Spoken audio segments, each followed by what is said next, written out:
కట్టుకోవడానికి అవకాశం లేదు. రాజధాని ఇంకా 3 రాజధానులు ఎక్కడ కట్టుకుంటామండి? ఇప్పుడు ఆ రోజా గారు ఉన్నారు ఏంటి, మా సీఎం గారు ఏదో మన దాని మీద తాడేపల్లిలో ఉన్నారు, ఇల్లు కట్టుకున్నారు అన్నారు. అందరూ ఏమనుకున్నారు, నిజంగా ఇక్కడే ఉంటాడు ఇదే రాజధాని అనుకున్నారు. లాస్ట్కి ఏం చేశాడు? పోయింది. 3 మొక్కలు చేశారు. అది ఉన్నదాన్నే శుభ్రంగా చేసుకుంటే చాలు. 3 కాదు 4 కాదు ఎన్నో అక్కర్లా మనకి, ఒకటి కరెక్ట్గా చేస్తే చాలు.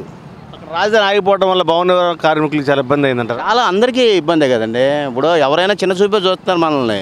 ఎరా బాబు ఇల్లే కట్టుకో, సరైన రాజధాని లేదు మీకు, 3 రాజధానులు అంటున్నారు, సరైన పాలన లేదు, సరైన ఇది లేదు. ఎంతసేపు మనం డబ్బులు ఇస్తున్నారు. ఎట్లా ఇస్తున్నారు? డెవలప్ ఏది? అప్పులు తీసుకొచ్చి ఇస్తున్నారు, అందరికీ ఇస్తున్నారు. అది కాదుగా మనకు కావాల్సింది. ఇప్పుడు రాజధాని అనేది ఒకటి కడితే మనం చెప్పుకుంటాగానే ఉంటుంది. అది లేదు కదా. జాబులు లేవు, కుర్రవాళ్ళకి జాబులు లేవు. ఎంతమంది ఉన్నారు చదువుకున్న చదువు? ఇప్పుడు ప్రతి ఒక్కరు సంవత్సరం చదువుకుంటూనే ఉన్నారు కదా, పెరుగుతూనే ఉన్నారు. వాళ్ళకి జాబులు అయ్యి, కంపెనీలు అయ్యి, అది అవి పెడితే అందరికీ బాగుంటుంది. Please like and subscribe eagle Andhra.